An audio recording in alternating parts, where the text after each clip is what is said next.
दीपेंद्र हुड्डा जी इतने बिजी हैं तो फिर हरियाणा कैसे संभालेंगे भाई। उनके पूरे खानदान के खिलाफ तो रोहतक के थाने में मुकदमा दर्ज हो रखा है दहेज उत्पीड़न का। ये बीजेपी द्वारा जानबूझ के दिलवाया गया बयान है क्योंकि पंजाब में इलेक्शन है। मेरे मुंह में डाले जा रहे हैं, मेरे शब्द थे ही नहीं रोल मॉडल वाले। कोई आलू पूरी है क्या, ठाक दे दिया, मुंह में डाल लिया चम्मच से। और बीजेपी को कैसे फायदा पहुंचे ये हुड्डा परिवार से बेहतर कोई नहीं जानता। अगर कोई सांसद 9 हल्के नहीं संभाल पा रहा फिर आप उसको ये कैसे कह रहे हो कि ये मुख्यमंत्री का चेहरा है। दीपेंद्र हुड्डा जी ये कह रहे हैं, मेरे मुंह में शब्द डाल दिए, बालक है के। कौन गरीब परिवार का आदमी, कौन किसान परिवार का आदमी आपके साथ दिन रात मेहनत कर रहा है। आपको सिर्फ और सिर्फ अपनी कुर्सी से मतलब है, उनके मतलब से। यहाँ तक कि जो सामान भी दिया गया था उसके बाबत भी ये कहा गया है कि भाई गाड़ी छोटी मिल गई, हीरे जवाहरात कम दे दिए या पैसा कम दे दिया। नमस्कार, डिजिटल हरियाणा पर आपका स्वागत है। मेरा नाम मोहित गोयत है। कल ही अभय सिंह चौटाला 3 दिवसीय रोहतक दौरा पूरा करके वापस जो है अपने सिरसा आवास गए हैं और भूपेंद्र सिंह हुड्डा ने चैलेंज किया था। उन्होंने कहा था कि मैं उनको सिविल और क्रिमिनल दोनों मामलों में जो है वो कोर्ट में घसीटने का काम करूंगा। तो अभय सिंह ने कहा था कि मैं 3 दिन रोहतक में रहूंगा और आप भी रोहतक में हो, मिलते हैं किसी सार्वजनिक मंच पर। तो क्या कुछ पूरा सिनेरियो रहा, क्या बातचीत रही, बातचीत करने के लिए मेरे साथ भूपेंद्र नफे सिंह राठे हैं। नफे सिंह राठे की राजनीतिक विरासत को आगे बढ़ा रहे हैं। तो सर, किस तरीके से रहा 3 दिन अभय सिंह यहाँ रह के गए, लगातार कार्यक्रम करके गए, लेकिन भूपेंद्र सिंह हुड्डा की 3 दिन में तो कोई प्रतिक्रिया देखने को नहीं मिली। क्या लगा, कैसे हुआ ये सारा? बिल्कुल, भूपेंद्र सिंह हुड्डा जी ने चौधरी अभय सिंह चौटाला जी को ये एक गुर्राने का कोशिश करी थी कि भाई मैं आपके खिलाफ सिविल और क्रिमिनल मुकदमा दर्ज कराऊंगा। उसके बाद चौधरी अभय सिंह चौटाला जी पिछले 3 दिनों से रोहतक और झज्जर ज़िले में हैं। ये वो ज़िले हैं जिनको भूपेंद्र सिंह हुड्डा जी अपना गढ़ बताते हैं। और अगर गढ़ में आके कोई आपको ललकार रहा है तो फिर आपकी तो यहाँ ताकत वैसे द्विगुनी तिगुनी हो जानी चाहिए थी। एक जगह भी कहीं ये मैसेज नहीं आया कि आओ जी आमने सामने बैठ कर बात कर लेते हैं, जबकि हुड्डा साहब खुद अपने रोहतक डी पार्क स्थित घर में थे। और दूसरा मैं जिक्र करूं कि ये नोटिस उनको दे रहे हैं जिनके बेटे की सांसदी ठेके पे दे रखी है, जिनको सुलभ जी को। उनके पूरे खानदान के खिलाफ तो रोहतक के थाने में मुकदमा दर्ज हो रखा है दहेज उत्पीड़न का। तो ये किसको नोटिस दे रहे हैं और किस लिए नोटिस दे रहे हैं ये तो शायद हुड्डा साहब ही अच्छे से बता सकते हैं। लेकिन अगर वो चौधरी अभय सिंह चौटाला जी को नोटिस दे रहे थे तो उनके घर में आए थे, आप उनको बुलाओ, उनसे पूछो, वो जवाब देंगे आपको। और एक तरीके से ये राजनीतिक बयान दे के आप ये सोच रहे हो कि आप सुर्खियाँ बटोर लोगे, तो हुड्डा साहब वो समय जा लिया। लोग पिछले 22 साल से रोहतक, सोनीपत, झज्जर का जो बाशिंदा है वो आपको भरपूर वोट देता आया है, लेकिन मिले आखिर में उसको कुछ नहीं है। अब वो बात ये समझ गया है कि आप केवल और केवल अपने परिवार के लिए, अपने बेटे के लिए राजनीति कर रहे हो। आपका कोई सरोकार नहीं है कि कौन गरीब परिवार का आदमी, कौन किसान परिवार का आदमी आपके साथ दिन रात मेहनत कर रहा है। आपको सिर्फ और सिर्फ अपनी कुर्सी से मतलब है, उनके मतलब से नहीं है। आपने अभी जैसे सुलभ का जिक्र किया, तो दीपेंद्र हुड्डा ने ये कहा कि मैं ज़्यादातर दिल्ली में व्यस्त रहता हूँ, सदन चलता है, तो इसलिए पीछे से जितने भी मामले हैं और संसदीय का जो कार्यभार है वो सुलभ जी देखते हैं।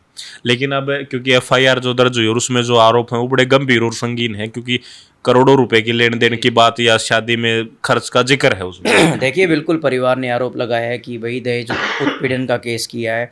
यहाँ तक कि जो सामान भी दिया गया था उसके बाबत भी ये कहा गया है कि भाई गाड़ी छोटी मिल गई, हीरे जवाहरात कम दे दिए या पैसा कम दे दिया। लेकिन आप ये देखिए ना कि अगर दीपेंद्र हुड्डा जी इतने बिजी हैं तो फिर हरियाणा कैसे संभालेंगे भाई। यह तो सांसद ही है, कुल 9 हल्के आए इसके अंदर। फिर ये 90 हल्के के ठेकेदार क्यों बनना चाह रहे हैं। अगर कोई सांसद 9 हल्के नहीं संभाल पा रहा फिर आप उसको ये कैसे कह रहे हो कि ये मुख्यमंत्री का चेहरा है। और दूसरी बात, दीपेंद्र हुड्डा जी के लिए वैसे तो टाइम नहीं है, और ये सज्जन कुमार जी को आदर्श बता के जो बार बार मीडिया में प्रेस कॉन्फ्रेंस करके बयान दे रहे, इसके लिए टाइम है। वो कह रही है ये शब्द मेरे नहीं थे, मेरे मुंह में डाले जा रहे हैं, मेरे शब्द थे ही नहीं रोल मॉडल वाले। आपको आलू पूरी है क्या, ठाक दे दिया, मुंह में डाल लिया चम्मच से। आपने कहा उनको आदर्श, आदर्श कहा है तभी तो सिख समाज को आहत हुए हैं। एक इंसान जिन्हें कितने न जाने कितने लोगों को मरवाने का उनके ऊपर आरोप है, और ये कोई जानबूझ के दिया गया बयान नहीं है। ये बीजेपी द्वारा जानबूझ के दिलवाया गया बयान है, क्योंकि पंजाब में इलेक्शन है और बीजेपी को कैसे फायदा पहुंचे ये हुड्डा परिवार से बेहतर कोई नहीं जानता। हरियाणा के इलेक्शन में भी तो यही हुआ था कि भाई जो चौधरी अभय सिंह चौटाला जी कह रहे थे कि 30 में से 17 एमएलए हार रहे हैं, उनकी टिकट रिपीट करोगे तो फिर भी बीजेपी को फ़ायदा होगा। हुड्डा साहब ने करवाया ना, उनकी टिकट कटवाई, वहाँ निर्दलीय खड़े हुए या अन्य खड़े हुए, बीजेपी को फ़ायदा हुआ। तो सेम यही काम पंजाब के लिए कर दिया। दीपेंद्र हुड्डा जी ये कह रहे हैं, मेरे मुंह में शब्द डाल दिए, बालक है के 5 बार के सांसद है, 25 साल का तजुर्बा है। अगर 25 साल के तजुर्बे के आदमी के भी मुंह में शब्द डाले जा सके हैं तो फिर क्या बढ़ाया उसने अपना, क्या ज्ञान बटोरा उन्होंने अपना? ये गलत बात है। उन्होंने कहा है, अपनी गलती स्वीकार करो, और अगर नहीं कहा तो क्यों खंडन देते घूम रहे हैं? मेरे ऊपर कोई आरोप लगा रहे हैं, अगर मैं उसका जवाब दे रहा हूं तो इसका मतलब कहीं ना कहीं मेरे से चूक हुई है ना। मत दो जवाब, आपको क्या जरूरत आपको ये कहने की मेरे मुंह में शब्द डाल दिया। गलती हुई है और यही गलती उन्होंने रोहतक के लोगों के साथ करी है, जिनको रोहतक का उन्होंने अपना ठेकेदार बनाया। वो ठेकेदार के ऊपर ही मुकदमे दर्ज होने लग रहे।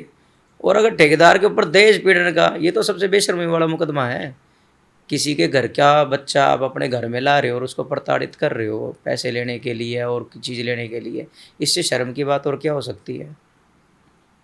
मतलब एक दौर में तो ये मामला दीपेंद्र हुड्डा पर भी दर्ज हुआ था, उस दौरान इनके फादर साहब है चीफ मिनिस्टर थे हरियाणा प्रदेश के। बिल्कुल, देखिए वो मेरा पहला चुनाव था जब मैंने वोट मांगी 2009 का, और मुझे आज भी वो शब्द याद है। चौधरी ओम प्रकाश चौटाला जी के पास कोई आया था रोहतक का, और उन्होंने ये कहा कि जी दीपेंद्र जी के साथ ऐसे ऐसे हुआ है और आपको ये कटाक्ष करना चाहिए।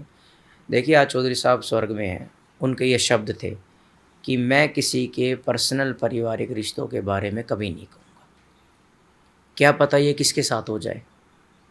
और उसमें दीपेंद्र की गलती है, उस बच्चे की गलती है, ये उनका आपसी मामला है। और उन्होंने पूरे चुनाव में एक बार भी इस बात का कभी जिक्र भी नहीं करा। ये तो भूपेंद्र सिंह हुड्डा जी को शर्म आनी चाहिए। वो चौधरी अभय सिंह चौटाला जी को नोटिस देने लग रहे हैं, वो इंसान जो दिन रात लोगों की आवाज़ उठाने लग रहे हैं। आप उठा लो जी, 37 आप हो, हम तो 2 हैं, हमारे वाले तो विधायक भी कौन है। लेकिन आप आवाज़ नहीं उठाओगे तो फिर इस जनता के सामने हम कैसे चले जाएंगे भाई? क्या मुंह लेके जाएंगे हम? आप बेशर्म होगे जी, हम तो कौन है।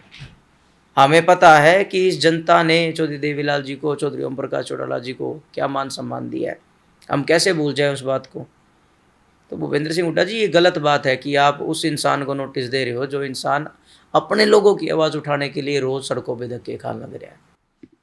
तो ये भूपेंद्र नफे सिंह राठी थे, हर सवाल का बड़ी बेबाकी से जवाब दिया है। 3 दिन का जो पूरा एपिसोड हुआ और उस एपिसोड के बीच में ये जो एक नई खबर सामने निकल कर आई है, वो सारी बातचीत इस मामले में हुई है, आप लोगों ने सुनी है। आप इसके बारे में क्या सोचते हैं वो हमें कमेंट बॉक्स में ज़रूर लिखें। शुक्रिया।